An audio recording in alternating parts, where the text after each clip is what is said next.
ప్రియమైన దేవుడి బిడ్డలారా, నా ఆధ్యాత్మిక కుటుంబ సభ్యులారా, మీ అందరికీ ప్రేయస్సులో దేవుడి యొక్క పరిశుద్ధ వాక్య పరిచర్యకు మిమ్మల్ని అందరినీ ఆహ్వానిస్తూ ఈరోజు దేవుడు మనతో మాట్లాడబోతున్న గొప్ప వాక్యాలను బట్టి మనము యేసు ప్రభుల వారు మన మధ్యలో నివసిస్తున్నాడు అనే విశ్వాసాన్ని ప్రకటిస్తూ ఇదిగో వినుట యందు వేగిరపడి జీవిద్దాము.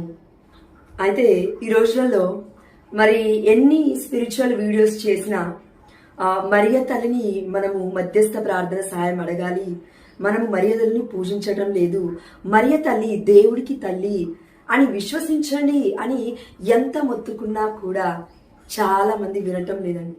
కాబట్టి మరి నేను కొన్ని వీడియోస్ చూస్తున్న సందర్భంలో ఈ వీడియోని నేను చూస్తున్నాను, అదే మీ ముందుకు తీసుకురాబోతున్నాను ఈరోజు.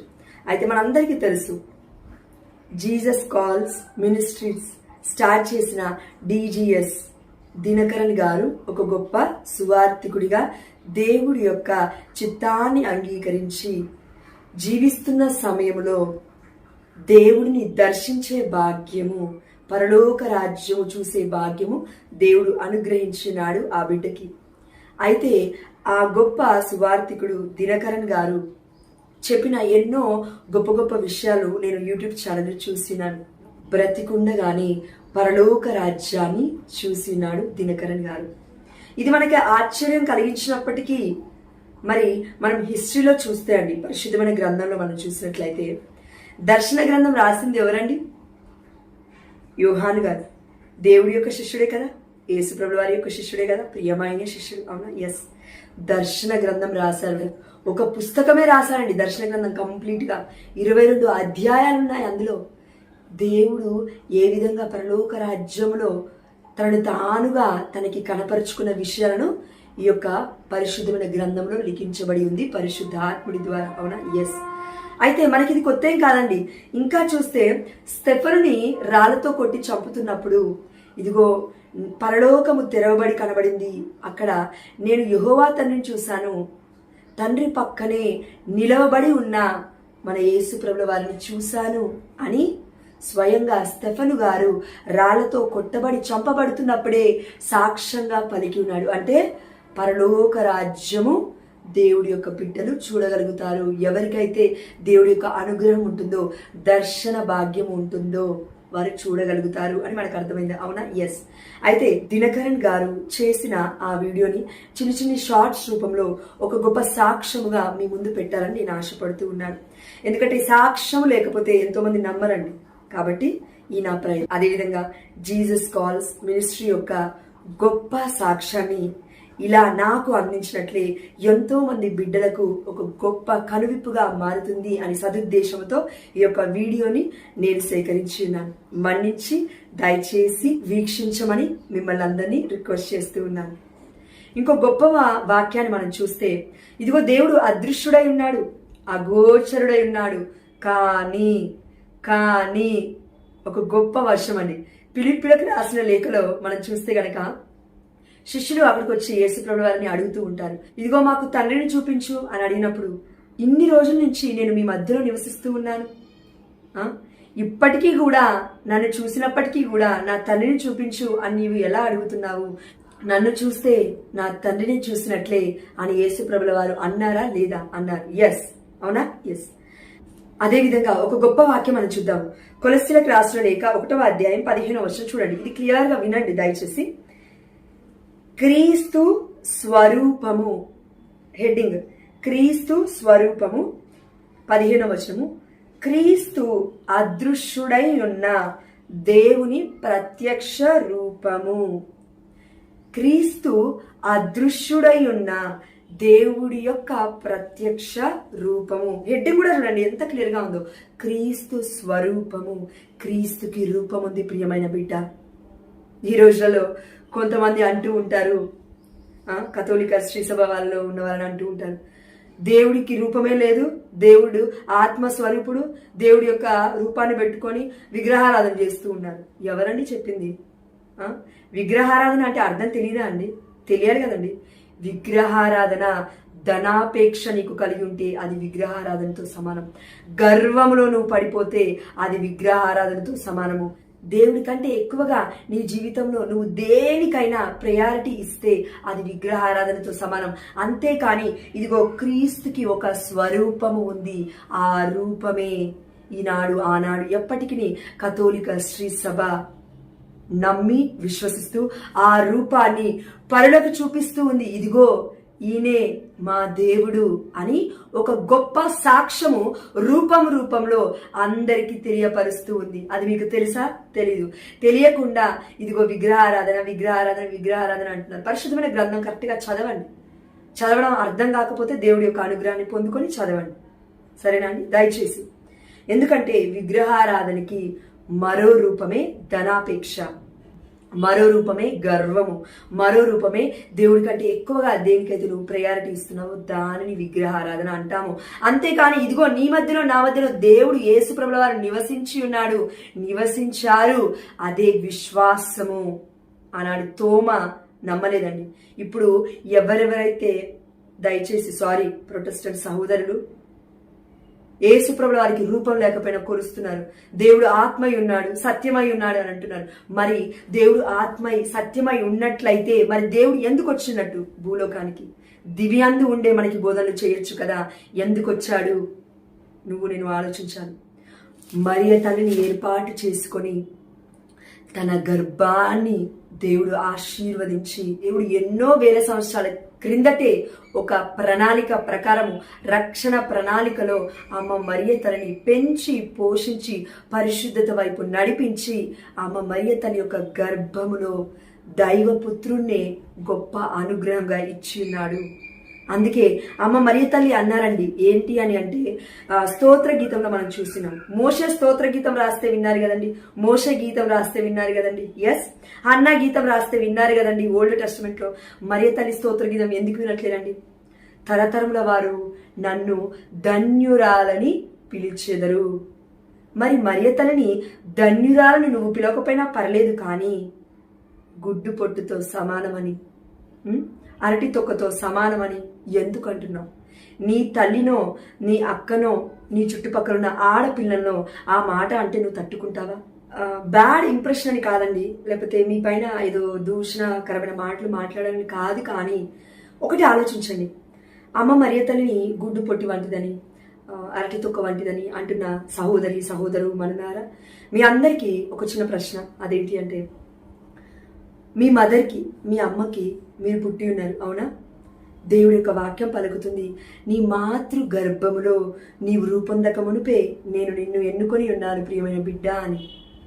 ఆఫ్టర్ ఆల్ నువ్వు నేను ఇంత ఘోరమైన పాప జీవితంలో జీవిస్తున్నప్పటికీ దేవుడు మనల్ని ఎన్నుకొని ఉన్నాడు. మన తల్లిదండ్రుల్ని దేవుడు ఐక్యపరిచున్నాడు. మన యొక్క పుట్టుకలో కూడా దేవుడి యొక్క ప్రణాళిక ఉంది.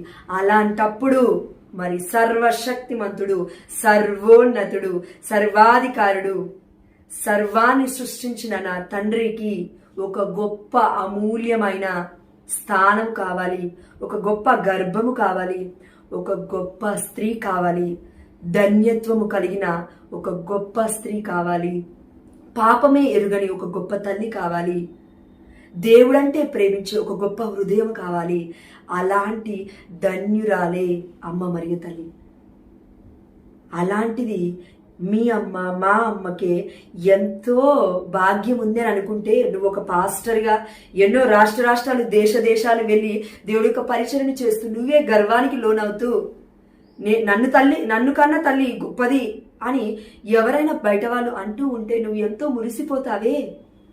మరి మరియ తల్లి పరిస్థితి ఏంటి? నీ తల్లి నిన్ను చూసి ఎంత ఆనందిస్తూ ఉంటుంది ఈ చిన్న పరిచర్యని బట్టి. మరి లోకరక్షకుణ్ణి కన్న తల్లి యొక్క గర్భాన్ని మోసిన మరియ తల్లి, అనుగ్రహాన్ని పొందుకున్న మరియ తల్లి యొక్క గొప్పతనం నీకు నాకు ఎందుకు అర్థం కావట్లేదు? ప్రియమైన సహోదరుడా, ప్రియమైన సహోదరి, అమ్మ మరియ తల్లి గురించి నెగిటివ్గా మాట్లాడడం దయచేసి ఇప్పటికన్నా ఆపండి. ఎందుకంటే దేవుడి యొక్క రాకడ సమీపిస్తూ ఉంది. ఇప్పటికైనా దేవుడి చిత్తం ఏంటో తెలుసుకొని జీవిద్దామండి. ప్రభు ప్రభు ప్రభు అన్నవారు ప్రతి ఒక్కరు పరలోక రాజ్యం చేరలేరు, కానీ దేవుడి చిత్తాన్ని అంగీకరించి దేవుడి చిత్త ప్రకారం జీవించిన వారు. దేవుడి చిత్తం ఏంటి? ఇదిగో దేవుడి యొక్క రక్షణ ప్రణాళికలో పిత పుత్ర పరిశుద్ధాత్మ దేవుడికి ఎంత గొప్పతనం ఉందో అదే విధంగా పుత్రుడు ఒక గర్భము నుంచి వెలువడి ఉన్నాడు. సుతుడు యేసు ప్రభుల వారు. ఒక రూపం ఏర్పడింది, ఒక స్వరూపం ఉంది. ఆ స్వరూపం ఎలా వచ్చింది? నువ్వు అంటున్నావే గుడ్డు పొట్టు అని, నువ్వు అంటున్నావే అరటి తొక్క అని. అమ్మ మరియ తల్లి దేవుడి దృష్టిలో గొప్పది. నీ దృష్టిలో కాకపోయినా దేవుడి దృష్టిలో గొప్పది. ఇదిగో మానవాళంతటికీ కలిసి చూసినా కూడా అమ్మ మరియ తల్లి యొక్క గొప్పతనం అర్థమే కాదు. అర్థం చేసుకోవాలన్నా అర్థం కాదండి. కానీ దేవుడికి అర్థమైంది కాబట్టి దేవుని తల్లిగా దేవుడు దర్శించి ఉన్నాడు, ఎన్నుకొని ఉన్నాడు. మీ అమ్మనో మా అమ్మనో మనకి తల్లిదండ్రులుగా సృష్టిస్తే దేవుడి తల్లిగా అమ్మ మరియ తల్లిని సృష్టించుకున్నాడు. సర్వోన్నతుడు, సర్వశక్తిమంతుడు, సర్వాధికారుడు, ఏదైనా చేయగలడు. శక్తికి జ్ఞానానికి మూలము మన దేవుడే. ఆ జ్ఞానం నీకు నాకు ఎక్కడ అర్థమవుతుంది?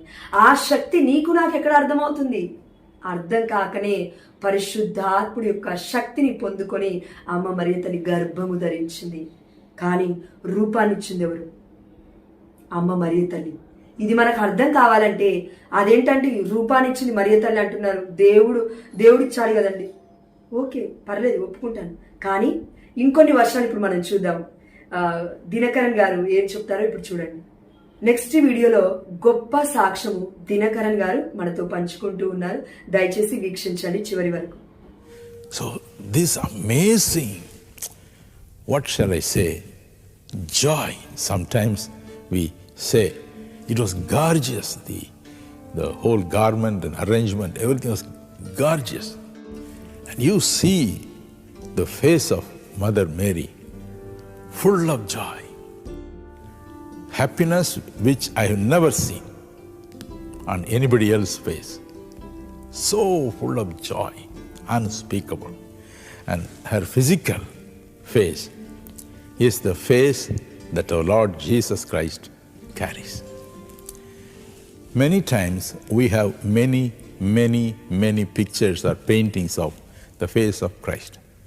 But the one which is very close to the face of Christ is the one painting made by Salman. It's called Salman's Head. It's a very popular picture. Many times we publish it in the Jesus Calls magazine also. And we have it framed in our office also. He looks like that. And his mother, Mary, also looks like that. That's how he looks. I mean, physically. His physical appearance is like that. విన్నారా అండి? ఎంత గొప్ప సాక్ష్యం పంచుకుంటున్నారు DGS Dinakaran గారు. ఆ బిడ్డ కూడా మనలాగా ఒకప్పుడు జీవించిన వారే. కానీ దేవుడికి ఎంతో సన్నిధంగా, ఎంతో ప్రేమగా, దేవుడికి దగ్గరగా జీవించారు కాబట్టి దైవ దర్శనాన్ని, పరలోక రాజ్యాన్ని చూడగలిగారు. కాబట్టి ఇదిగో మరియ తల్లి, యేసు ప్రభుల వారు ఒకే రూపంలో ఉన్నారు అని గొప్ప సాక్ష్యాన్ని పంచుకొని ఉన్నారు. ఈ సాక్ష్యం పంచుకున్నప్పటికీ దినకరన్ గారు చనిపోలేదండి, బ్రతికే ఉన్నారు. మీరు చూస్తున్నారు కదా, ఆ వీడియో బ్రతుకున్నప్పుడు తీసింది. కాబట్టి దయచేసి మరొక్కసారి చూడండి వీడియో, ఒకవేళ మీకు అర్థం కాకపోతే. అమ్మ మరియ తల్లి రూపము ఎంత గొప్పదో చూసారా? మానవ రూపం ధరించిన అమ్మ మరియ తల్లి గర్భము నుండే కదా యేసు ప్రభుల వారికి పుట్టింది. అవునా కాదా? అవును. మరి యేసు ప్రభుల వారికి ఒక రూపం ఉంటుందా? ఉండదా? ఉంటుంది కదండి. ఉన్నప్పుడు దేవుడు అందుకే అంటున్నాడు, ఇదిగో స్వరూపము, అదృశ్యుడై ఉన్న దేవుడి ప్రత్యక్ష స్వరూపము, రూపమే యేసు ప్రభుల వారు మనుష్యుడై, మానవుడై మన మధ్య నివసించను. మనుష్యుడు, మానవుడు స్వరూపము అంటున్నావంటే శరీరం ఉంది, మాంసం ఉంది శరీరానికి. ఆ ఫేస్ కి ఒక రూపం ఉందండి. అది అర్థం కావట్లేదు చాలా మందికి. ఏమైనా అంటే ఆత్మస్వరూపుడు, ఆత్మస్వరూపుడు, ఎందుకు ఓల్డ్ టెస్టిమెంట్ దగ్గర ఆగిపోయారు మీరందరూ? న్యూ టెస్టిమెంట్ వరకు రావాలి కదా. దర్శన గ్రంథం చదివారా? దర్శన గ్రంథంలో దేవుడికి ఒక రూపం ఉందని యోహాను గారు చెప్పారా? చెప్పారు. అదే సాక్ష్యము ఇప్పుడు మన కళ్ళ ముందు మొన్నటి వరకు ఉన్న డిజిఎస్ దినకరన్ గారు చెప్తూ ఉన్నారు. ఎందుకు అర్థం కావట్లేదండి మనకి? అంటే అమ్మ మరియ తల్లి రూపము యేసు ప్రభుల వారికి వచ్చింది. ఎందుకు వచ్చిందంటారు? అమ్మ మరియ తల్లి ధన్యురాలు, అమ్మ మరియ తల్లి గొప్పది, పవిత్రురాలు, పరిశుద్ధురాలు, ఏ పాపము అమ్మకి ఎరుగదు, కర్మ పాపము లేదు, అమ్మ దగ్గర జన్మ పాపము లేదు, అమ్మ చాలా చాలా గొప్పది. అందుకే అమ్మని దేవుడు హెచ్చించి ఉన్నాడు. అమ్మ మరియ తల్లిని నా తల్లి, ఇదిగో యోహాను స్వీకరించు, ఇదిగో నీ కుమారుడు స్వీకరించు అని స్లీవ మీద చనిపోతున్నప్పుడు 7 మాటలలో పలికిన అమూల్యమైన మాట అండి అది. అది మనకి ఎందుకు అర్థం కావట్లేదు? అమ్మ మరియ తల్లిని అందుకే తరతరముల వారు ధన్యురాలను పిలిచెదరు అని పరిశుద్ధమైన గ్రంథములందరి వాక్యమే మనకి వివరిస్తుందండి. దయచేసి అర్థం చేసుకోవాలి. అమ్మ మరియ తల్లి గొప్పది, తరతరముల వారు అమ్మని ధన్యురాలని పిలుస్తారు. అప్పటి కాలంలో రాజులకి కూతురు ఉన్నారు, రాజకుమార్తెలు అనొచ్చు మనం కదా. వారి గర్భాన యేసుప్రభుల వారు పుట్టలేదు. వజ్ర వైడూర్యాలలో దేవుడు పుట్టొచ్చు, కానీ పశువుల పాకలో పుట్టి ఉన్నాడు. దేవుడు ఏదైనా తగ్గింపు కలిగిన మనస్తత్వాన్ని చూస్తాడు, హృదయ అంతరంగాన్ని పరిశీలిస్తాడు. ప్రియమైన బిడ్డ, నీకు నాకు తెలియని విషయం అమ్మ మరియ తల్లిలో ఏదో గొప్పతనమే ఇంకా దాగి ఉంది. అది ప్రపంచానికి అర్థం కావట్లేదేమో, కానీ నా దేవుడికి అర్థమైంది. అందుకే అమ్మని తరతరముల వారు ధన్యురాలని పిలిచెదరు అనే వాక్యము న్యూ టెస్టమెంట్లో ఉంది. ఓల్డ్ టెస్టమెంట్ దగ్గర ఆగిపోకు, పాత నిబంధన దగ్గర ఆగిపోయి సత్యము సత్యము లేకపోతే ఆత్మస్వరూపుడు వద్దు. యేసుప్రభుల వారు అన్నారు, ఏమన్నారండి? నేనే మార్గమును, నేనే సత్యమును, నేనే జీవమును. ఆత్మస్వరూపుడైన మన తండ్రి యేసుప్రభుల వారు, సత్య స్వరూపుడైన మన యేసుప్రభుల వారు, మార్గదర్శకుడైన మన యేసుప్రభుల వారు, జీవవాక్కైన మన యేసుప్రభుల వారు నీతో నాతో చెప్తుంటే, ఇదిగో నేను స్వరూపుణ్ణి, నాకు ఒక రూపం ఉంది అని చెప్తూ ఉన్నారు. అందుకే ఒక చిన్న వాక్యం మనం ఇప్పుడు ధ్యానిద్దాం. యోహాను రాసిన మొదటి లేఖ 1వ అధ్యాయం 1వ వచనం చూడండి. ఇక్కడ హెడ్డింగ్ సజీవ వాక్కు, వాక్యానికి జీవం ఉంది. అవునా? ఎస్. అయితే ఆ వాక్కు ఎలాంటిదో ఇప్పుడు మనం చూద్దాం. సృష్టి ఆరంభము నుండి గల జీవ వాక్కును గూర్చి, ఇదిగో వాక్యం దగ్గర ఆగిపోకు. యోహాను 1వ అధ్యాయం 1వ వచనంలో ఆదిలో వాక్కు ఉండెను, ఆ వాక్కు దేవుడి యొద్ద ఉండెను, ఆ వాక్కు దేవుడు ఆయన. అక్కడ వరకు ఆగిపోద్దు, మనం ఇంకా రావాలి ముందుకి. ఇప్పుడు ఇక్కడికి వచ్చి చూస్తే యోహాను రాసిన మొదటి లేఖ 1వ అధ్యాయం 1వ వచనంలో సృష్టి ఆరంభము నుండి గల జీవ వాక్కుని గూర్చి మేము మీకు తెలుపుచున్నాము. సృష్టి ఆరంభము నుండి వాక్యం ఉంది చూసారు, ఆ వాక్యము దేవుడు అని చెప్పాము చూసారు. ఆ వాక్యం గురించి ఇప్పుడు చెప్తూ ఉన్నారు శిష్యులు. ఏమని? అపోస్తులు, మేము దానిని చెవులారా విని కనులారా చూచితిమి, కనులార కాంచుటయే కాదు మా చేతులు దానిని స్పృజించినవి. తోమా గారు యేసుప్రభుల వారిని పట్టుకున్నారా లేదా? స్వరూపాన్ని నువ్వు పట్టుకోగలుగుతున్నావా లేదా? ఇప్పుడు ఫర్ ఎగ్జాంపుల్ ఈ బుక్ ఉందండి, ఈ బుక్కే కొద్దిసేపు జీసస్ యొక్క స్వరూపం అనుకుంటే, ఇప్పుడు ఈ యొక్క బుక్ ఉందండి, ఈ యొక్క బుక్ని ఇప్పుడు నేను పట్టుకున్నా అంటే స్పృశించాను. I know how much length it is, how much width it is, colour ఏంటి అన్ని చూసి తెలిసిపోతున్నాయి. అంటే నువ్వు ఏం చేసావు? ఇప్పుడు చూసావు కాబట్టి కలర్ ఏంటి, దాని యొక్క విడ్త్ ఏంటి, హైట్ ఏంటి, measurements you can able to understand, right? అలా చూసినప్పుడు మనకు ఒక అవగాహన అనేది ఉంటుంది. అదేవిధంగా శిష్యులకి గొప్ప అవగాహన ఉంది. శిష్యుడి కంటే గొప్పవాడివేం కాదు నువ్వు నేను, మన అందరం. అప్పుడు మనం లేము యేసుప్రభుల వారు మన మధ్యలో నివసించినప్పుడు. అందుకే చూడక నన్ను విశ్వసించు వారు ధన్యులు అని దేవుడు చెప్తుంటే, స్వరూపం అని చెప్తుంటే, దేవుడు నిజంగా మన మధ్యలో ఉన్నాడని చెప్తుంటే, నీవు నేను విగ్రహం అంటున్నావు. విగ్రహారాధన అంటే ఏంటో తెలుసుకో అయ్యా ఫస్ట్. దాని తర్వాత మాట్లాడు, దాని తర్వాత బోధనలు చేయి, దాని తర్వాత వెళ్ళు రాష్ట్రాలకి దేశాలకి ఎవరొద్దంటారు నిన్ను.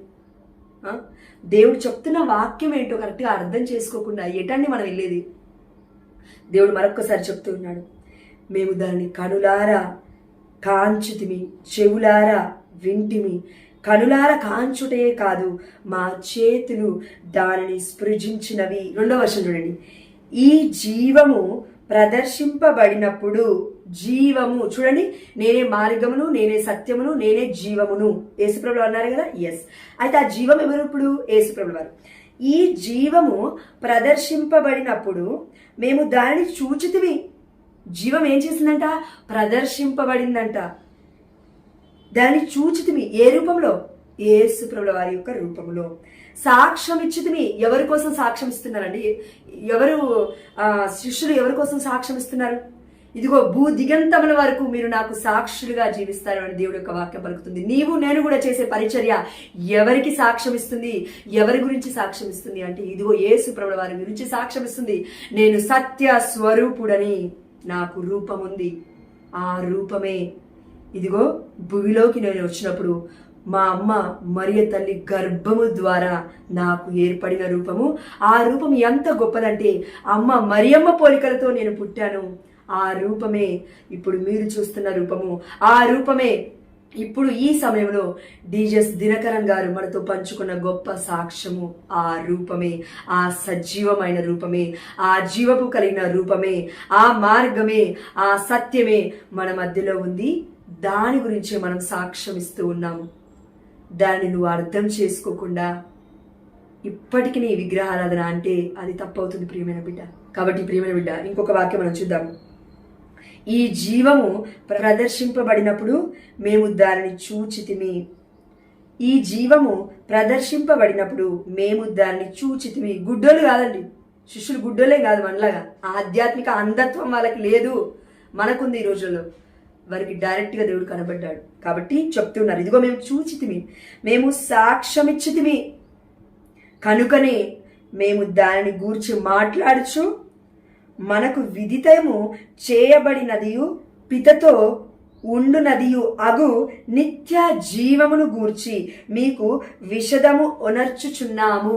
ఆమేన్. విషదము ఒనర్చుచున్నాము అంటే they are explaining to us, they are revealing to us, they are giving testimony to us, they are sharing testimony with us that the Lord Jesus is a God. అదృశ్యుడై ఉన్న దేవుడికి ప్రత్యక్ష రూపము యేసు ప్రభుల వారు. ఆ జీవము గురించే, ఆ గొప్ప జీవ వాక్కు గురించే, సజీవమైన రూపము గురించే ఈనాడు మనకి పరిశుద్ధ గ్రంథములందరి పరిశుద్ధాత్మ దేవుడు రివీల్ చేసి ఉన్నాడు. అంతేగాని ప్రియమైన బిడ్డ, విగ్రహారాధన కాదు. ఇదిగో ఇతనే మా దేవుడు అని నువ్వు ఉన్న సజీవమైన రూపాన్ని నువ్వు వారికి చూపించినప్పుడు తప్పు లేదు. ఎందుకంటే ఇదిగో డీజెస్ దినకరన్ గారే చెప్తున్నారు, ఈ రూపము నేను చూశాను. మరియ తల్లి రూపము, యేసు ప్రభుల వారి యొక్క రూపము సేమ్ ఒకేలాగా ఉంది. అమ్మ ఆనంద భరితులు అయినట్లుగా నేను చూశాను పరలోక రాజ్యములో. మదర్ మేరీ అంటున్నారండి దినకరన్ గారు. మరి నువ్వేంటి మేరీ మేరీ మేరీ అంటున్నావు? అమ్మ మరియ తల్లిని పట్టుకొని ఇంకొకసారి ఆ మాట నీ నోటి నుంచి రావద్దు. అమ్మ మరియ తల్లి, తరతరముల వారు ధన్యురాలని పిలుస్తారు అని చెప్తూ ఉంటే నువ్వు పిలవట్లేదు అంటే నువ్వు సజీవ లెక్కలో లేనట్టే. అమ్మ మరియ తల్లిని ఒకవేళ ధన్యురాలని ఒప్పుకోలేదు అంటే నువ్వు సజీవ లెక్కలో లేనట్లే. ఎందుకంటే మృత్యువులకి ఈ వాక్యం అర్థం కాదు, సజీవులకి మాత్రమే ఈ వాక్యం అర్థమవుతుంది అని దేవుడి యొక్క వాక్యం చెప్తూ ఉంటుంది. అని దేవుడి యొక్క వాక్యం చెప్తూ ఉంది. మృత్యువుకి ఈ వాక్యం అర్థం కాదు, సజీవులకి మాత్రమే, జీవిస్తున్న వారికి మాత్రమే ఈ వాక్యం అర్థమవుతుంది. ప్రియమైన బిడ్డ, నీవు బ్రతికే ఉన్నావా లేకపోతే చనిపోయి ఉన్నావా? ఒక్కసారి ఆత్మ పరిశీలన చేసుకో, నిన్ను నీవు చూసుకో అని దేవుడు చెప్తూ ఉన్నాడు. కాబట్టి దేవుని అడుగుదాం, అయ్యా నువ్వు రివీల్ చేయాల్సిన విషయాలు ఏమైనా ఉంటే నాతో మాట్లాడయ్యా. దర్శనం ద్వారా నాతో మాట్లాడు, ప్రవచనాల ద్వారా నాతో మాట్లాడు, నీ వాక్యం ద్వారా నాతో మాట్లాడు. అమ్మ మరియ తల్లి యొక్క గొప్పతనం నాకు తెలుసుకోవాలని ఉందయ్యా అని నీవు దేవుణ్ణి అడిగితే తప్పకుండా నా దేవుడు నాతో మాట్లాడినట్లే నీతో కూడా మాట్లాడునుగాక. ఆ అమ్మాయి, ఎందుకంటే నేను చెప్తే మీరు నమ్ముతారో లేదో నాకు తెలీదు, కానీ అమ్మ మరియ తల్లిని ఎన్నో విధాలుగా నేను నా స్వప్నాలలో చూసి ఉన్నాను. నా స్వప్నాలలో అంటే దేవుడి యొక్క కృప వల్ల నాకు కళల ద్వారా దేవుడు మాట్లాడినప్పుడు అమ్మ మరియ తల్లి రూపాన్ని నేను చూసి ఉన్నాను. అమ్మ రూపం గొప్పది, అమ్మ చాలా చాలా గొప్పది, చూడలేం కరెక్ట్గా మాట్లాడితే. కాబట్టి అమ్మ యొక్క నిలబడిన విధానము, నన్ను ప్రొటెక్ట్ చేస్తున్న విధానము, అమ్మ నన్ను పట్టుకుంటున్న విధానం నేను చూడగలిగానండి. కళలు. కానీ డైరెక్ట్గా అమ్మ ఫేస్ అయితే నేను చూడలేదు. అంత పరిశుద్ధత అయితే నా దగ్గర లేదు, అంత గొప్పదాన్ని అయితే నేను కాదు అని నేను ఒప్పుకుంటూ ఉన్నాను మీ మధ్యలో. అయితే దేవుని అడుగుదాం, అయ్యా నాతో మాట్లాడు, అమ్మ మరియతల్లి గురించి నాకు రివీల్ చేయయ్యా, అమ్మ మరియతల్లిని దూషించే నోటిని నా దగ్గర నుంచి తీసే అయ్యా, పాపిష్టి నోరు ఇప్పటివరకు ఏదైతే మాట్లాడిందో, పాపపు మాటలు, గుడ్డు పొట్టని, అరటి తొక్క అని ఏదైతే మాట్లాడిందో తండ్రి, ఆ ఘోరమైన మాటలని క్షమించయ్యా అని నా తండ్రి దేవుని నువ్వు మొరపెట్టాలి. ఇప్పటి వరకు అడగకపోయి ఉంటే ఇప్పుడు అడుగు. అది ఘోరమైన పాపముతో సమానము. ప్రియమైన బిడ్డ, నరకాగ్నిలోకి నువ్వు వెళ్లకుండా జీవించాలి అంటే సజీవమైన దేవుడి యొక్క వాక్యం నీకు చెప్తుంది. ఇదిగో సజీవుని నేను, నాకు స్వరూపం ఉంది. ఆ రూపాన్ని ఇచ్చింది నా తల్లి మరియ తల్లి. కేవలం దేవుడి యొక్క ప్రణాళిక కోసమే ఈ భూలోకానికి వచ్చారు. అదే విధంగా అమ్మ మరియ తల్లి పరలోక రాజ్యంలో ఉంది అని నేను చూశాను అని, అమ్మ మరియ తల్లి రూపమే నేను చూశాను అని డిజేఎస్ దినకరన్ గారు గొప్ప సాక్ష్యాన్ని నీ ముందు పెడుతూ ఉంటే, ఇంకా చెవి నుండి వినలేని వాడిలాగా, కను నుండి చూడలేని గుడ్డివాడిలాగా ఆధ్యాత్మికమైన అంధత్వంతో నువ్వు బ్రతికితే ఇంకా ఎవరూ చేయలేరు. దేవుడికి మాత్రం మనం ఆన్సరబుల్. కాబట్టి ఇదిగో మన జీవిత విధానము దేవుని మహిమపరచాలి, దేవుడి యొక్క ప్రణాళికలను మహిమపరచాలి, దేవుడి యొక్క చిత్తాన్ని అంగీకరించాలి, దేవుడి యొక్క వాక్యానికి లోబడి మనం జీవించాలి, దేవుడి యొక్క వాక్యానికి మనం లోబడి జీవించాలి. మరి వాక్యానికి లోబడకుండా నీ అంతటా నీవుగా ఒక డిసిషన్కి వచ్చేసి అమ్మ మరియ తల్లి కాకుండా ఎవరినైనా దేవుడు ఎన్నుకునే అంటే, మరి మీ మమ్మీని ఎన్నుకోమను, మా అమ్మని ఎన్నుకోమను, ఇంకెవరో పక్కింటో నా అమ్మని ఎన్నుకోమనండి. మరియ తల్లి ప్లేస్లో ఎన్నుకుంటాడా దేవుడు? దేవుడికి తెలీదా? దేవుడు సర్వశక్తిమంతుడు, సర్వానికి జ్ఞానవంతుడు, సర్వలోకాధిపతి, సమస్తాన్ని సృష్టించిన నా దేవుడు గొప్ప శక్తి కలిగిన వాడు. ఎప్పుడు ఎక్కడ ఎన్ని వేల సంవత్సరాల క్రితం ఏమి జరగనుందో కూడా, జరగబోతుందో కూడా దేవుడు పరిశుద్ధమైన గ్రంథములందరి వాక్యం లిఖించినప్పటికీ ఇప్పటికీ అవి జరుగుతూ ఉన్నాయి, ఫ్యూచర్లో జరుగుతూ ఉంటాయి కూడా. అంత ప్రీ ప్లాన్గా దేవుడు ఉంటే అదేంటి, దేవుడి యొక్క పుట్టుకలో, దేవుడి యొక్క సృష్టిలో పురుగంత వాడివి నీవు నేను. దేవుడి యొక్క వాక్యాలకు ధిక్కరిస్తూ మాట్లాడుతూ ఉన్నాము, దేవుడి యొక్క వాక్యాలకి లోబడకుండా జీవిస్తూ ఉన్నాము. దేవుడు బాధపడుతూ ఉన్నాడు, చింతిస్తూ ఉన్నాడు. మన దేవుడు మాత్రమే దేవుడు ప్రత్యక్షమయ్యాడు మనకి. గొప్ప ధన్యులము మనము కూడా, ఎవరైతే చూడక విశ్వసిస్తారు.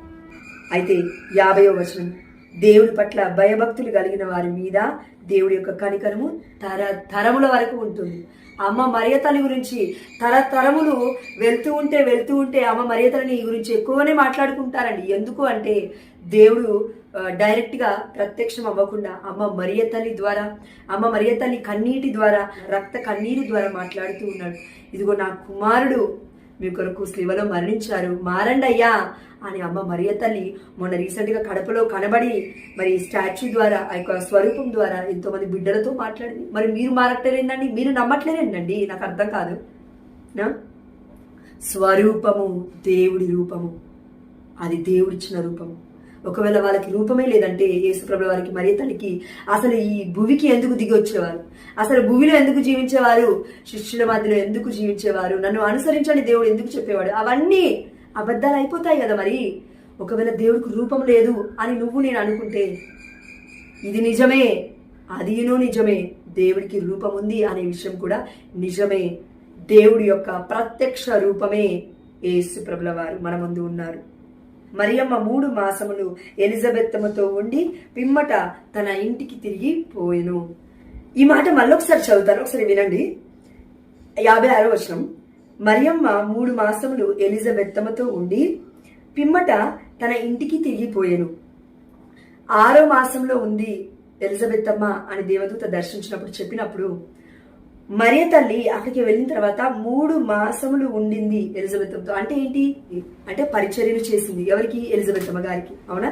అప్పటికి ఎలిజబెత్తమ్మ వృద్ధాప్యంలో ఉన్నారు కదండి, జకరియా ఎలిజబెత్తమ్మ ఉన్నారు. అంటే చేసుకునే పరిస్థితిలో లేదు. అంటే మరియ తల్లికి దేవుడేం చెప్పలేదండి దేవదూత ద్వారా, ఇదిగో మరియమ్మ నీవు వెళ్ళి ఎలిజబెత్తమ్మతో ఉండి తనకి సేవలు చేయి అని చెప్పలేదండి. కానీ మరియ తల్లి వెళ్ళి చేసింది. ఎందుకు? గొప్ప మనసు, దీనురాలైనప్పటికీ సహాయం చేసే గుణం అమ్మ దగ్గర ఉంది. ఫర్ ఎగ్జాంపుల్ ఇప్పుడు నన్నే తీసుకోండి, లేకపోతే నన్ను కాదు మిమ్మల్ని తీసుకోండి. నాకు ఇంకా పిల్లలు లేరు కాబట్టి ఇప్పుడు మీ కుటుంబ సభ్యుల్లో ఎవరికో ఒకరికి కన్సీవ్ అయ్యారు, ఒక 2-3 monthsలో డెలివరీ ఉంది అని అనుకుందాము. ఒక అత్తగా, ఒక కోడలుగా, లేకపోతే ఆ డెలివరీ అయ్యే అమ్మాయికి నువ్వు ఏదైనా కానీ అక్కవైనా చెల్లెవైనా వాట్ ఎవర్ యు ఆర్, ఏ రిలేషన్ అయినా అయ్యి ఉండొచ్చు, 3 months అక్కడ ఉండి నువ్వు సేవ చేస్తావా? వెళ్ళి ఒక్కసారి ఆలోచించండి, చూద్దాం. అరే బాధలో ఉంది కదా, వెళ్ళి చేద్దాం, తనంతట తన పనులు చేసుకుంటుందో లేదో అని అసలు ఆలోచించావా? ఒక అత్తగా నువ్వు ఎప్పుడైనా ఆలోచించావా నీ కోడల గురించి? తను కన్సీవ్ అయినప్పుడు ఆలోచించలేదు. కానీ మరియ తల్లి ఎవరి గురించి ఆలోచిస్తుంది? ఎవరో తనకి దూరపు చుట్టమైన పొరుగు వారైన ఎలిజబెత్తమ్మ గురించి ఆలోచిస్తూ ఉంది. కాబట్టి అమ్మ మరియ తల్లి గొప్పదా కాదా? దేవుడు చెప్పలేదు ఎలిజబెత్తమ్మ దగ్గరికి వెళ్ళి నువ్వు సేవ చేయని చెప్పలేదు, కానీ వెళ్ళి సేవ చేస్తూ ఉంది. 1 రోజు కాదండి, 2 రోజులు కాదండి, 3 నెలలు సేవ చేసి ఉంది. మరి అలాంటి గొప్ప సేవా జీవితం అమ్మ మరియ తల్లి తన క్రియల ద్వారా క్రీస్తుని ముందుగానే కనపరిచింది, ఎలిజబెత్తమ్మకి చాటింది, ఒక గొప్ప సాక్ష్యంగా నిలబడింది. అందుకే దేవుడు తరతరముల వారు ధన్యురాలని అమ్మ మరియ తల్లిని పిలవాలని పరిశుద్ధాత్ముడి చేత ఈ వాక్యము అందరి లిఖించి ఉన్నాడు. ప్రియమైన బిడ్డ, మరి నీవును నేను ఎవరైనా ఏదైనా బాధలో ఉంటే, కష్టాలలో ఉంటే, కన్నీళ్ళలో ఉంటే 1 రోజు వెళ్తాము, నెక్స్ట్ డే లేకపోతే సాయంత్రంలోపు తిరిగి వస్తాము. కానీ నెలలు వారి ఇంటిలో ఉండైతే వారికి సేవ చేయలేము. ఒకవేళ నువ్వు చేస్తాను అని చెప్పినప్పటికీ అది అబద్ధమే అవుతుంది. అంత గొప్పవాళ్ళైతే మనం కాదండి నన్ను అడిగితే. కాబట్టి ఒప్పుకోవాలి, అమ్మ మరియ తల్లి గొప్పది.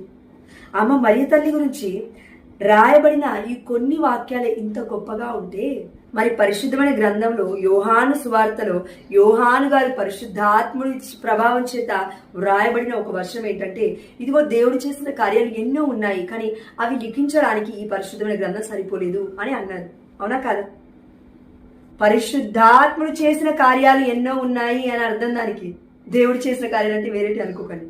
పరిశుద్ధాత్ముడు చేసిన కార్యాలు ఎన్నో ఉన్నాయి, అవి లిఖించడానికి ఈ బైబిల్ సరిపోదు అని వాక్యం సెలవిస్తూ ఉంది.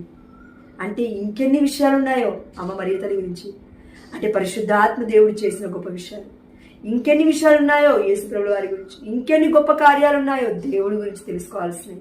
అందుకే పరిశుద్ధాత్మ దేవుని మీలో నాలో దేవుడు పునర్నిర్మించి ఉన్నాడు. దేవుడి యొక్క పునరుత్థానము ద్వారా ఈ పునరుత్థాన పండుగలో ఈ నెలలో మనం ఉండి ఉన్నామండి. దేవుడి యొక్క పునరుత్థానానికి ఒక గొప్పతనం ఉంది. దేవుడితో పాటు మనము సజీవులం అవ్వాలి, మనము సజీవంగా జీవించాలి. యేసు ప్రభుల వారు కేవలం ఆత్మతో లేవలేదండి, పునరుత్థానుడు అయ్యాడంటే ఏంటి? ఇదిగో శరీరముతో ఆత్మతో లేచాడు. అంటే స్వరూపం ఉంది, రూపం ఉంది, శరీరం ఉంది, మాంసం ఉంది, రక్తం ఉంది, ఎముకలున్నాయి. యాజ్ ఇట్ ఈజ్ గా ఒక మనిషి ఏ విధంగా అయితే ఉంటాడో అలా ఉన్నాడు యేసు ప్రభువు వారు. అందుకే దేవుడు స్వరూపము కలిగి ఉన్నాడు, రూపము కలిగి ఉన్నాడు. అదృశ్యుడై ఉన్న దేవుడికి ప్రత్యక్ష రూపమే యేసు ప్రభువు వారు. ఇది మీకు అర్థమవుతే ఇంకొకసారి విగ్రహారాధన అని అనరు. ఎంతో గొప్పగా అమూల్యమైన స్థానములో ఆ ప్రతిరూపాలని, దేవుడి యొక్క రూపాన్ని తీసుకొచ్చి పెట్టి బిషప్స్ సహితము వచ్చి హోలీ స్పిరిట్ అంటే హోలీ వాటర్ని చల్లి అక్కడ ఎంతో పూజలు చేసి ఆరాధన చేసినప్పుడు దేవుడి యొక్క ఆత్మ అక్కడ నివసిస్తూ ఉంది ఆ ప్రదేశంలో. అందుకే కథోలిక శ్రీసభ పునీతుల్ని విశ్వసిస్తారు, దేవదూతల్ని విశ్వసిస్తారు. చివరిగా ఒక చిన్న మాట చెప్పి నేను ముగిస్తానండి. అమ్మ మరియ తల్లిని పరిశుద్ధాత్మ దేవుడు చెప్పిన విధంగా దేవుడికి స్వరూపాన్ని, ఒక రూపాన్ని ఇచ్చింది అమ్మ. కాబట్టి అమ్మ మరియ తల్లిని తరతరముల వారు ధన్యురాలని పిలవాలి. ఇప్పటివరకు నువ్వు పిలవకపోయి ఉంటే ప్రియమైన బిడ్డ, దేవుడి ముందు పాపాన్ని ఒప్పుకొని అమ్మ మరియ తల్లిని స్వీకరించు. సృష్టికర్తకే తల్లి, నీ తల్లి నా తల్లి లాగా అప్పటికప్పటికే పుట్టుకు రాలేదండి. అమ్మ మరియ తల్లి పుట్టుక వెనుక కూడా దేవుడి యొక్క రక్షణ ప్రణాళిక ఉంది. అదేవిధంగా చివరిగా కొలస్సీలకు రాసిన లేఖ 1వ అధ్యాయం 15వ వచనం, క్రీస్తు స్వరూపము, స్వరూపము. అందుకే మేము కథోలిక శ్రీసభలో ఉన్న రూపానికి ఒక పేరు ఉంటుంది. అదేంటి అంటే స్వరూపము అంటాము తెలుగులో. స్వరూపము, స్వరూపము, మంచి రూపము, గొప్ప రూపము అని అర్థం. స్వ అంటే మనందరికీ తెలుసు కదా. ఎస్. అయితే ఈ స్వరూపము గురించి దేవుడు మాట్లాడుతున్నాడు. ఇదిగో క్రీస్తు మాట్లాడుతున్నాడు. ఏమని? క్రీస్తు అదృశ్యుడై ఉన్న దేవుని ప్రత్యక్ష రూపము, ప్రత్యక్ష రూపము, ప్రత్యక్ష రూపము. ఆ రూపమే ఇప్పుడు మన కళ్ళ ముందు ఉన్న దినకరన్ గారు చెప్పిన రూపము. అమ్మ మరియతలని యేసు ప్రభుల వారిని చూసి ఉన్నారు దినకరన్ గారు. గొప్ప మాట ఏంటంటే ఇద్దరు ఒకే రూపంలో ఉన్నారు. చాలా అంటే నాకు చాలా ఆనందంగా ఉంది. ఈ వీడియో చేసినందుకు నా ఆత్మ దేవుడి అందు ఆనందిస్తూ ఉంది. నిజంగా చెప్తున్నాను. ఎందుకంటే I have suffered a lot అనమాట. నేను చాలా సఫర్ అయ్యానండి. అమ్మ మరియ తల్లి గురించి ఏదో ఒక సాక్ష్యం దొరికితే బాగుండు అనేసి ఆ బాధను చూసిన దేవుడు ఈ వీడియో ద్వారా జీసస్ కాల్స్ మినిస్ట్రీ అనే ఒక DGS దినకరన్ గొప్ప సువార్థికుడి ద్వారా దేవుడు నాతో మాట్లాడి ఉన్నాడు. ఆ గొప్ప మాటలని నేను మీ ముందు పెట్టి ఉన్నాను. దేవుడి యొక్క గొప్పతనం మనం రోజు రోజు తెలుసుకోవాలి. ఆధ్యాత్మికతలో మనం ఎదగాలి. అంతేగాని విగ్రహారాధన అంటే ఆనాడు ఇజ్రాయెల్ ప్రజలు ఏదో చేశారు అని దాన్నే పట్టుకొని విగ్రహారాధన. No, come to New Testament, leave in New Testament, don't stuck with only the Old Testament. అక్కడే ఆగిపోకండి దయచేసి. పాత నిబంధన దగ్గరికి, కొత్త నిబంధన దగ్గరికి రండి. ఎందుకు అని అంటున్నానంటే ఈ యొక్క కొత్త నిబంధన నా రక్తపు చేత నూతనీకరించబడింది అని యేసు ప్రభుల వారు చెప్తూ ఉంటే, దేవుడి రక్తానికి, దేవుడి యొక్క శరీరానికి, దేవుడి యొక్క చావుకి, దేవుడి యొక్క మరణానికి, దేవుడి యొక్క పుట్టుకకి, దేవుడి యొక్క సమాధికి, దేవుడి యొక్క పునరుత్థానానికి నువ్వు ఎక్కడ వాల్యూ ఇస్తున్నావు ప్రియమైన బిడ్డ? ఏమైనా అంటే నేను ప్రొటెస్టెంట్ సహోదరుని అంటావు, సహోదరుని పాస్టర్ అయ్యాలంటారు. ఏంటండి ఇది? దేవుడు చెప్తున్నది ఏంటి? మీరు చేసేదేంటి? దేవుడు ఒప్పుకోమని చెప్తూ ఉన్నాడు. స్వరూపము దేవుడికి ఉంది, రూపము దేవుడికి ఉంది. మన మధ్యలో వచ్చి నివసించాడు. తనే మన ఏకైక దేవుడు యేసు ప్రభుల వారు. ప్రత్యక్షమయ్యాడండి మనకి. ఏ దేవుడు ఎవరికి ప్రత్యక్షం అవ్వలేదండి. మన దేవుడు మాత్రమే దేవుడు ప్రత్యక్షమయ్యాడు మనకి. గొప్ప ధన్యులము మనము కూడా, ఎవరైతే చూడక విశ్వసిస్తారు. ఎందుకంటే ఇప్పుడు మనం చూడలేం కదండి. యేసు ప్రభువు అప్పుడు ఉన్నప్పుడు శిష్యులు చూశారు, వాళ్ళు గొప్ప ధన్యులు. కాబట్టి కళ్ళు మూసుకుందాం, ప్రార్థిద్దాం. పరిశుద్ధుడా, ప్రేమ కలిగిన తండ్రి, ఇప్పటి వరకు మేము విన్న ఈ వాక్యాన్ని మీరు దీవించి మా అంతరంగములో ఈ రెండంచులు అనే ఖడ్గాన్ని మాలో, మా జీవితంలో, మేము జీవిస్తున్న జీవిత విధానంలో ఒక గొప్ప మార్పులు తెచ్చే విధంగా మాలో మీరు నివసించండి యేసయ్య. మీ రూపాన్ని మేము కనుల నిండా నింపుకునే విధంగా ఈరోజు మేము చూసిన ఆ ఇమేజెస్ని కూడా మేము గుర్తుపెట్టుకొని స్వరూపముగా మేము కొలిచే విధంగా మమ్మల్ని దీవించండి. స్వరూపము అంటే విగ్రహం కాదు తండ్రి. మీ వాక్యమే చెప్తుంది ఇక్కడ. కొలస్సీలకు రాసిన లేఖ 1వ అధ్యాయము 14వ వచనం హెడ్డింగ్ లో క్రీస్తుకి ఒక స్వరూపం ఉంది అని దేవుడు చెప్తూ ఉన్నాడు. ఆ స్వరూపమే కథోలిక శ్రీ సభలో ఈనాడు పెడుతూ ఉన్నారు. ఆ స్వరూపాన్ని నీవు విగ్రహం అంటున్నావంటే ప్రియమైన బిడ్డ, అది చాలా ఘోరమైన పాపము. అది నీకు ఈవిల్ స్పిరిట్ చెప్తూ ఉంది, హోలీ స్పిరిట్ చెప్పటం లేదు. వాక్యమే చెప్తూ ఉంది అన్నప్పుడు అది హోలీ స్పిరిట్. ఈవిల్ స్పిరిట్ నీ అంతటా నీవుగా ఒక డిసిజన్కి వచ్చావు అంటే అది ఈవిల్ స్పిరిట్ చెప్తున్న స్వరం. కాబట్టి దేవుడి వాక్యం చెప్తుంది, ఇదిగో నేను సజీవుణ్ణి, నేను మీ మధ్య నివసించాను, నాకు ఒక రూపం ఉంది, నేను పునరుత్థానుడై ఉన్నప్పుడు కూడా ఇదిగో నాకు శరీరం ఉంది. ఆనాడు శిష్యులతో నేను అన్నాను, ఇదిగో నాకు శరీరం ఉంది, నాకు చేతులున్నాయి, ఇదిగో నా చేతుల్లో శీలలున్నాయి, శీలల మార్క్స్ ఉన్నాయి. ఆ యొక్క పక్కన పొడిచబడిన ఆ యొక్క స్థలాన్ని చూడు తోమా అని దేవుడు తోమాతో చెప్పి ఉన్నాడు.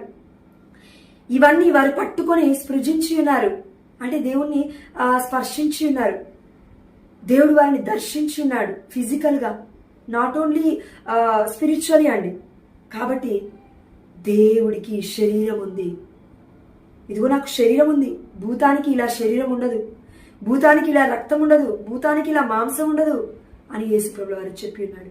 అంటే పునరుత్థానుడైన క్రీస్తు మనలో గొప్ప మార్పులు ఈ వాక్యము ద్వారా క్రీస్తుకు ఒక స్వరూపం ఉంది అని ప్రకటిస్తూ ఉన్నాడు. కాబట్టి దీన్ని మనం స్వీకరించి ఇదే గొప్ప విషయాన్ని ఇతరులకు కూడా మనం ప్రకటిస్తూ మనం కూడా పాటిస్తూ క్రీస్తుని మన క్రియలలో చంపకుండా మన క్రియల ద్వారా యేసు ప్రభు వారికి ఒక స్వరూపము ఒక రూపం ఉంది అనే ఒక నిజాన్ని మనము ఎదుటి వారికి నిరూపిస్తూ ఉందాము. ఎందుకంటే అన్యుడు నమ్మడు, అన్యులు రాళ్లను రప్పలను పూజిస్తూ ఉన్నారు, కానీ మనం ఒక రూపాన్ని పూజిస్తూ ఉన్నాము. ఆ రూపమే మన మధ్యలో వచ్చి, ఆ వాక్యమే మన మధ్యలో వచ్చి సజీవముగా నిలిచి ఉంది, సజీవముగా మనతో మాట్లాడి ఉంది. నేనే మార్గమును, నేనే సత్యమును, నేనే జీవమును. ప్రియమైన బిడ్డ, ఈ సత్యాన్ని, ఈ జీవాన్ని, ఈ యొక్క మార్గాన్ని పట్టుకున్న నీవు ఈ యొక్క జీవపు కలిగిన మాటలని బోధించు, అంతేకాని ఈవిల్ స్పిరిట్ యొక్క మాటలను నువ్వు బోధించకు అని దేవుడు పలుకుతూ ఉన్నాడు. అయ్యా, ఈ వాక్యం ద్వారా మమ్మల్ని అందరినీ మీరు దర్శించినందుకు మీకు వేలాది వందనాలు చెల్లిస్తూ చూస్తున్న నీ బిడ్డలందరినీ కూడా దీవించి కాచి కాపాడయ్యా.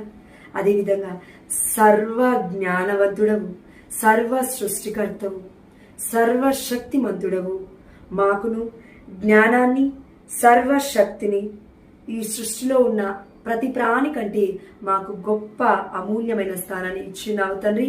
ఆ అమూల్యమైన స్థానాన్ని మేము గుర్తు పెట్టుకొని మానవులుగా, మానవత్వం కలిగిన బిడ్డలుగా, నీ బిడ్డలుగా, క్రీస్తు బిడ్డలుగా జీవించే గొప్ప ధన్యత్వాన్ని మీ చిత్తమైతే మాకును అనుగ్రహించమని, మీ గొప్ప పరిశుద్ధాత్ముడి యొక్క ఆత్మ వరాలను, ఆత్మ ఫలాలను మాలో ఫలింపచేస్తారని ఈరోజు మేము ధ్యానించుకున్న ఈ వాక్యము ద్వారా పునరుత్థానుడైన క్రీస్తు నామములో, యేసు నామములో, యేసు రూపముని మేము మా హృదయంలో పదిలపరుచుకొని మిమ్మల్ని ఎల్లవేళలా స్తుతించే భాగ్యాన్ని మా అందరికీ దయచేయమని, యేసు పునరుత్థాన పండుగ కాలంలో ఉన్న మేమందరము దేవుడి యొక్క దర్శన భాగ్యాన్ని పొందుకునే ఒక గొప్ప భాగ్యాన్ని మాకును అనుగ్రహించమని, మీ చిత్తమైతే మమ్మను, మా యొక్క జీవితాన్ని కూడా దర్శించమని, పరలోక రాజ్యంలో మేము అడుగు పెట్టేంత వరకు పౌలు వలె మీలో నిరీక్షణ కలిగి, విశ్వాసము కలిగి జీవించే ఒక గొప్ప ఆధ్యాత్మికమైన శక్తిని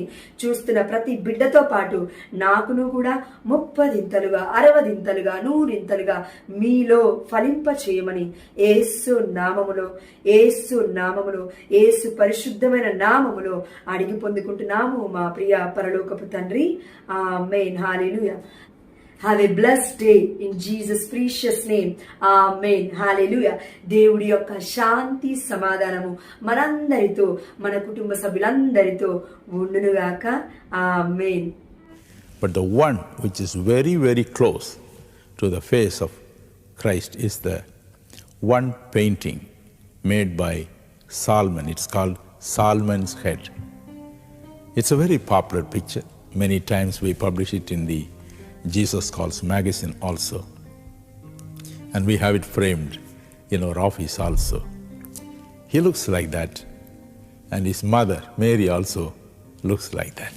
అమ్మ మరియ తల్లి గర్భము నుండి ఉద్భవించి ఉన్నాడు కాబట్టి యేసు ప్రభుల వారు అమ్మ మరియ తల్లి పోలికని కలిగి ఉన్నాడు కదండి.